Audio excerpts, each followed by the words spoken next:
In progress. Hi everyone, video explaining probably one of the most important parts of our school, which is about how we get our children to grow up to become decent people with our values being lived, and so that they're kind, caring and nice to each other, and we have the best behaviour possible in a school. Not an easy task, but our teachers, our staff work incredibly hard to make sure your children come to school every day, living our values and coming home happy to you. And even when things go wrong, we want you to know that we are supporting, addressing and making sure that children do learn from mistakes and are happy and grow up to be decent people. So starting on this page on the website, which is underneath our school and our vision and values, which I think is probably one of the most important ones to start with. It has our vision, which is about ensuring that our children grow up to empowered, confident, ambitious learners that can guide their own futures and make a positive contribution to communities and world beyond. No small aim there. That's our vision for the school. We have our Hollymount Way, but then the point of this session and this element is really about our values themselves. They have the motto of We Care, the acronym broken down of our 4 values, and that underpins our behaviour policy and the culture that we try and build in the school at Hollymount. So under We Care, we have the individual values of curiosity, achievement, respect and empathy. Curiosity, achievement more for the academic side of life, wanting the best for our children to achieve great things, to be prepared academically for their future in the educational and workplace elements of life. And then the respect and the empathy side, which is more focused on how they conduct themselves and each other. The respect is all about respecting themselves, the building, the world, the communities and each other. The empathy of putting themselves in other people's positions and understanding that we all have good and bad days and learning from that. Those values underpin the behaviour policy. I'll just open this up here, so hopefully we can go through it one slide at a time. The behaviour policy is underpinned by 5 core elements of the EEF Research Foundation. And if you go onto our website under the policy section, you can read all of our policy in detail, but this slide here opens everything up in a bit more of a summary-based way. And I'm going to go through each section with you to explain how our staff approach teaching good behaviour and holding children to account for good behaviour. Number 1, the main principle is that staff will know your children. It's vital to us. The moment they come in nursery or any year that they join, we know and understand what influences them, their context, their passions, what they find hard, what they find easy, because if we don't know that as a set of staff, we can't tailor our approaches to them and we can't motivate them and we can't teach them and support them. Number 2 goes on to teaching learning behaviours alongside managing misbehaviour. Most importantly, we have to teach how we want children to behave. If we do not model this, if we do not have high expectations of this, the children will not learn how to rise to the occasion and meet the expectations we set for them. So we teach explicitly those learning behaviours while managing misbehaviour alongside that. Children will have good and bad days, they will test certain things, but we manage the misbehaviour while teaching it.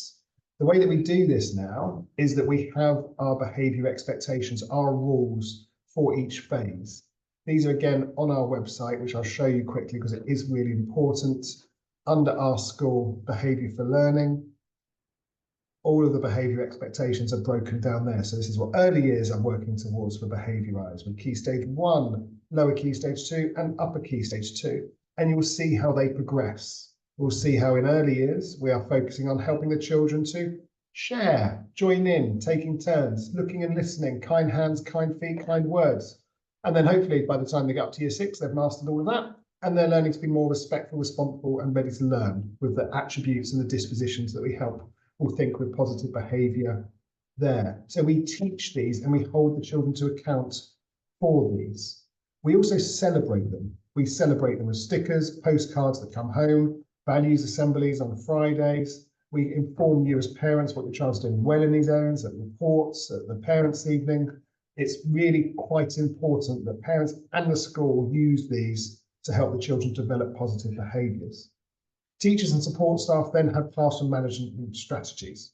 We use a range of different strategies to promote positive behaviour, to challenge negative behaviour, but fundamentally to get the children to engage in their learning in a positive, kind, respectful way so the teachers can teach and children can learn. We then use simple approaches and routines. We think routines are important. We think that every single day the children need to know what they are facing by us sharing visual timetables, by talking through what lessons look like. We have consistency in our curriculum handbook, teaching and learning handbook, so the children know what is coming. And we are consistent with our approaches, so the children are familiar with what's ahead of them. We do have some children who may need targeted approaches from early years up to year 6. Children will be working on different elements of school life. Some children will flourish with the behaviour expectations and their personal development and social development. Some will find that more challenging. So we may have to introduce some personalised behaviour plans as well. However, the overarching expectations will be the same for everyone. It's how we get the children to meet them. We use this chart, which I think is also quite useful for parents to understand our strategies, with the ultimate aim, which is the middle section really, of children understanding the expectations of the classroom and using the principles above to get good behaviour, understanding the clear limits and the classroom structures. This whole big bottom section of this pyramid is what teachers and support staff use a lot of: praise, encouragement, incentives, celebration, listening to children, talking to them, problem solving, playing, attention, involvement, empathy. If we use a lot of this as a classroom and the skills and strategies and training opportunities to make staff the best they possibly can in this, the children usually rise to the expectation. However, on the top side of the pyramid, this is also what we use at Hollymount to be able to get the good behaviours we want in the classroom.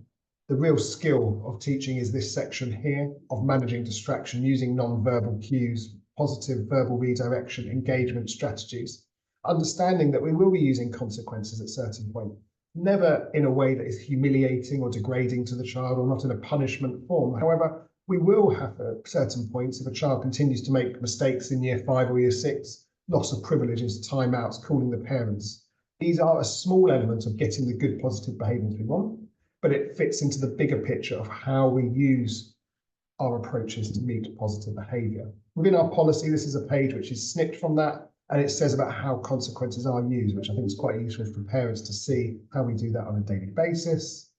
So for you guys at home, if you can, check out the policy, the full version on the website, understand the behaviour expectations that we have up in the classrooms and we use in the school, engage with the postcards and the stickers that come home, and we hope that that helps you bring the best out of your child, so by the time they leave year 6, they've reached the vision and values and they are showing the motto of "we care about each other." And Hollymount is a fantastic school. We do have a wonderful community and behaviour is strong and good. And this is only another element of how we help achieve that. And we thank parents for their support as well. Okay, thank you very much for your help and your